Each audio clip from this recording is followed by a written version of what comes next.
ఇచ్చారు. యాక్టింగ్ ఎవరి దగ్గర తీసుకోవాలో సూచించారు. డాన్స్ ఎలా నేర్చుకోవాలి, మార్షల్ ఆర్ట్స్ ఎలా నేర్చుకోవాలి అనే విషయాన్ని చెప్పారు. ఆయనకు చిన్నప్పుడు గైడెన్స్ మిస్ అయింది. నాకు మిస్ కాకుండా చూశారు. బ్రో సినిమా సమయంలో ఆయనతో ఏకంగా 25 రోజులు గడిపే అవకాశం వచ్చింది.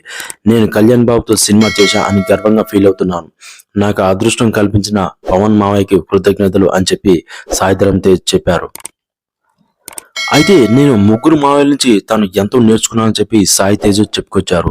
పెదమాయ నుంచి ఏదైనా అనుకుంటే ఎలా నేర్చుకోవాలో నేర్చుకున్నాను. కళ్యాణ్ బాబు దగ్గర కమిట్మెంట్ గురించి తెలుసుకున్నాను. ఏ పని చేసినా కమిట్మెంట్ అనేది ఉండాలని నేర్చుకున్నాను. నాగబాబు గారి నుంచి నవ్వుతూ ఎలా బతకాలో నేర్చుకున్నాను. ఏ సమస్య వచ్చినా నవ్వుతూ ఎదుర్కోవాలనేది ఆయన నుంచి తెలుసుకున్నాను అని చెప్పి సాయి ధరమ్ తేజ్ చెప్పారు. అయితే సోషల్ మీడియాలో చిన్నపిల్లల మీద జోకులు వేయడం దారుణం. అమ్మాయిలు ఉన్న వాళ్లకు ఆ బాధ ఎలా ఉంటుందో అర్థమవుతుంది. చైల్డ్ అబ్యూజ్ చేసే వాళ్ళపై కఠిన చర్యలు తీసుకోవాలి. సోషల్ మీడియాలో ఏది పడితే అది రాసే వాళ్ళని చూసి